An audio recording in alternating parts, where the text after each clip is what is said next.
แนกแรงงานและสวัสดิการสังคมแขวงกับคณะคุ้มครองเขตร่วมมือเศรษฐกิจบหารสปจีนแลกเปลี่ยนเวียกงานร่วมกันณตอนบ่ายของวันที่27เมษายน2026ที่ห้องประชุมชั้น3ตึกสำนักงานปกครองแขวงทางแผนกแรงงานและสวัสดิการสังคมแขวงพงศาลีและคณะคุ้มครองเขตร่วมมือเศรษฐกิจบหารสปจีนพบปะแลกเปลี่ยนเวียกงานร่วมกันเกี่ยวกับการขยายช่องทางการส่งแรงงานข้ามชายแดนเข้าเฮ็ดเวียกอยู่เขตร่วมมือเพื่อสร้างกลไกร่วมมือยาวนานและมั่นคงโดยมีท่านทวนมณีวงศ์รองเลขาหน่วยภาคของหัวหน้าแผนกแรงงานและสวัสดิการสังคมแขวงมีท่านสิ่งสร้างเลียงหัวหน้าห้องการคุ้มครองเวียกงานสังคมพร้อมด้วยคณะทั้งสองฝ่ายและภาคส่วนเกี่ยวข้องเข้าร่วมจุดประสงค์ในการเคลื่อนไหวเยี่ยมยามเฮ็ดเวียกกับแผนกแรงงานและสวัสดิการสังคมแขวงในครั้งนี้ทั้งสองฝ่ายได้แลกเปลี่ยนเวียกงาน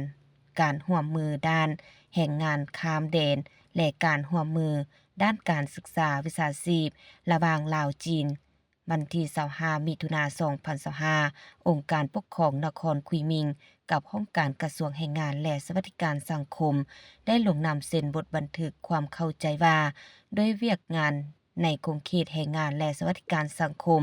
คณะคุ้มครองเขตร่วมมือเศรษฐกิจบหารสปจีนบ่เต็นสปปลาวได้ดำเนินเวียกงานการร่วมมือด้านแรงงานหลายหอบกับภาคส่วนที่เกี่ยวข้องและวิสาหกิจของฝ่ายลาวซึ่งได้สำเร็จการส่งแรงงานลาวเข้าเฮ็ดเวียกภายในเขตร่วมมืออย่างถูกต้องตามกฎหมายยังสร้างกลไกบริหารที่ครบวงจรซึ่งรวมทั้งการฝึกอบรมก่อนเข้าเวียกการแลนเอกสารต่างๆการเลือกตำแหน่งที่เหมาะสมการคุ้มครองทุกขั้นตอนการปกป้องสิทธิและผลประโยชน์ของแรงงานเพื่อขยายช่องทางการจัดส่งแรงงานข้ามแดนเข้ามาเฮ็ดเวียกอยู่เขตร่วมมือบรรลุเป้าหมายตามจุดด่านท่าแหงระหว่างลาวจีนและได้รับผลประโยชน์ซึ่งกันและกันและเวียกงานเกี่ยวกับการร่วมมือด้านแรงงานข้ามแดนและการร่วมมือด้านการศึกษาวิชาชีพเพื่อสร้างกลไกร่วมมือยาวนานและมั่นคง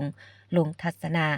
สภาพทรัพยากรแรงงานของแขวงพงศาลีและปรึกษาเวียกงานร่วมมือในอนาคตตื่นอีก